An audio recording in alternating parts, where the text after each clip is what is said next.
What do you do when the man who built your church, taught you the Bible for 2 decades, and stood at the pulpit preaching about accountability, was secretly living a double life the entire time? That is the devastating reality now facing the congregation of Vintage Church in Raleigh, North Carolina. Their founding pastor, Tyler Jones, a man who planted this church from scratch in 2002 and rose to become the vice president of one of the most influential church planting networks in the world, has been fired. Not for a moment of weakness, not for a lapse in judgment, but for a long-term extramarital relationship that, according to reports, lasted approximately 7 years. And the details coming out of this situation? Shocking. To understand why this story matters, you need to understand who Tyler Jones was and how high he had climbed. Jones planted Vintage Church in Raleigh, North Carolina in 2002, a year before joining the Acts 29 leadership structure. The church eventually grew to 4 locations across Raleigh, Durham, and Chapel Hill. According to his now-deleted bio on the Acts 29 website, Jones graduated from UNC Chapel Hill in 1997 and moved to Raleigh with his wife Kimberly. He is married with 3 children. Jones was considered an expert on the future of church planting. He coached many church planters over the years. Last fall, he oversaw the organization's major church planting conference in the Dallas area, which he said on an official podcast would showcase the maturity and focus of the now 27-year-old organization. This was not a fringe figure. This was a man at the center of evangelical church planting culture in America for over 2 decades. This church was supposed to be different, the one that avoided the celebrity pastor trap. Jones himself claimed he did not want to be another rock star pastor. And yet, here we are. Acts 29 announced Jones's departure internally on February 25th and confirmed he was no longer employed in an email to the Roy's report on February 26th. The statement read, "This decision follows the disclosure of personal behavior that does not align with our standards of integrity and biblical conduct." Acts 29 also stated that the behavior occurred prior to his employment with the organization. Jones officially joined the Acts 29 staff in September 2022, though he had served in volunteer leadership roles within the network since 2003. According to reports from Protestia, the inappropriate relationship lasted more than 7 years, from 2012 to 2019. Let that sink in. 7 years. While leading a church, while coaching church planters, while building a reputation as one of the most trusted voices in evangelical ministry. And here is one of the most important details. Jones did not confess. He was confronted. The church's March 9th email to members specifically corrected an earlier statement that used the word confess, clarifying that Jones only acknowledged and admitted what he had done after he was confronted in an elders' meeting. That is a critical distinction. There was no broken spirit walking into a room to come clean. He was backed into a corner, and only then did he acknowledge what had been happening.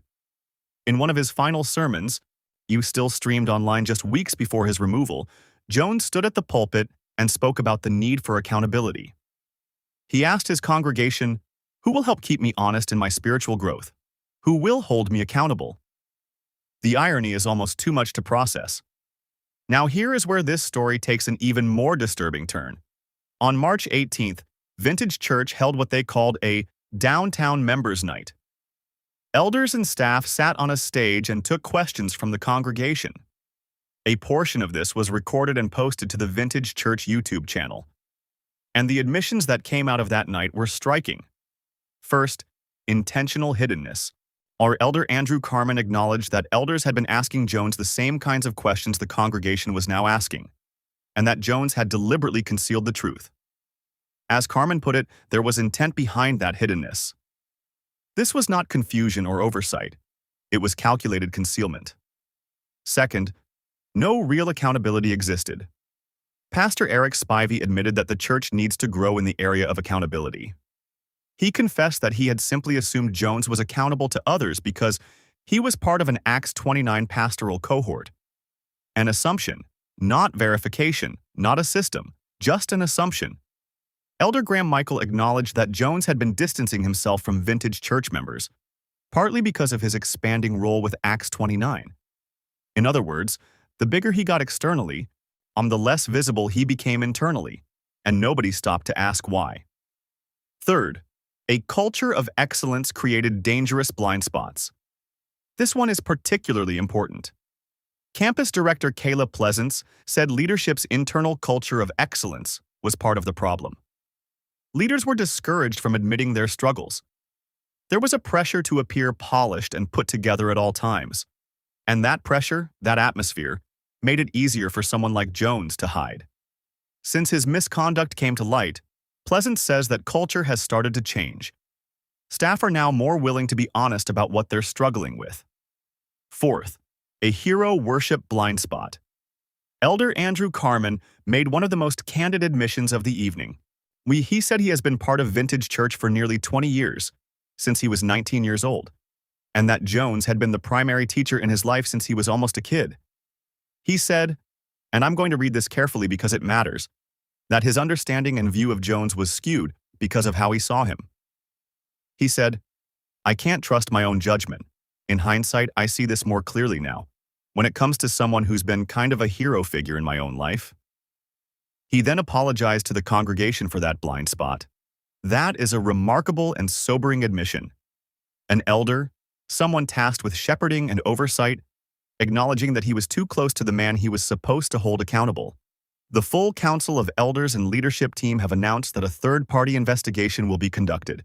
In the words of the church's own email, this investigation will review the circumstances that warranted Tyler's removal, including whether our staff and leadership culture may have influenced it and our current organizational health. That is actually a more honest framing than we often see from churches in these situations. They are not just investigating what Jones did. They are investigating whether the environment they created made it easier for this to happen. That takes courage to admit. However, questions remain. The church is no longer even characterizing this as an affair or a relationship in its most recent communications.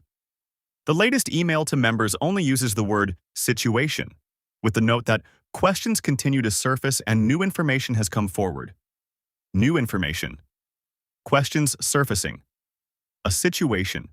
That language signals that what is publicly known may not be the full story, and that investigation will matter enormously.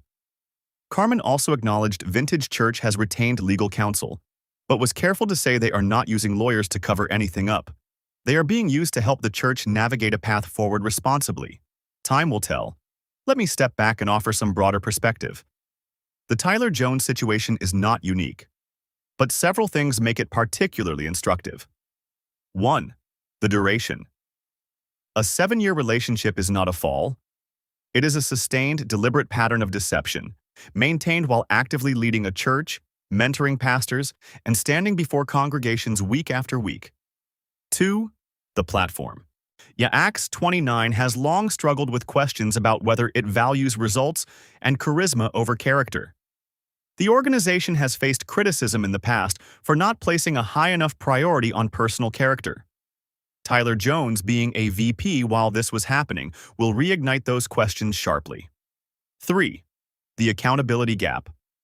What we heard at that members' night was not just a church mourning one man's failure. It was a church coming to terms with the fact that the systems they trusted, the cohort, the elder board, the culture of leadership, provided no real protection. Jones was able to operate in the shadows for years because the structure around him made that possible. And 4. The preaching versus living gap. Jones stood in front of people and taught them about accountability, integrity, and faith. And the contrast between his public words and his private actions is the kind of thing that shakes people's faith deeply. Not just in him, but in the church as an institution. The congregation of Vintage Church is in pain right now. Thousands of people trusted this man with their spiritual formation. Elders trusted him with the shepherding of a movement. And Acts 29 trusted him with the future of their network. And now they are all sitting with the same question. How did we not see this? The honest answer, the one that came out of that members' night, is that the environment made it easy not to. A culture of excellence that punished vulnerability. A hero that no one felt they could question. an accountability structure that existed on paper but not in practice. Those are the real lessons of this story.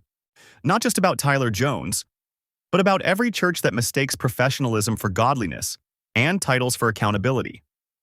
We'll continue to follow this story as the investigation proceeds. If this video was helpful to you, please like, subscribe, and share it with someone who needs to see it. Drop your thoughts in the comments. I read every one of them. God bless you. I'll see you in the next one.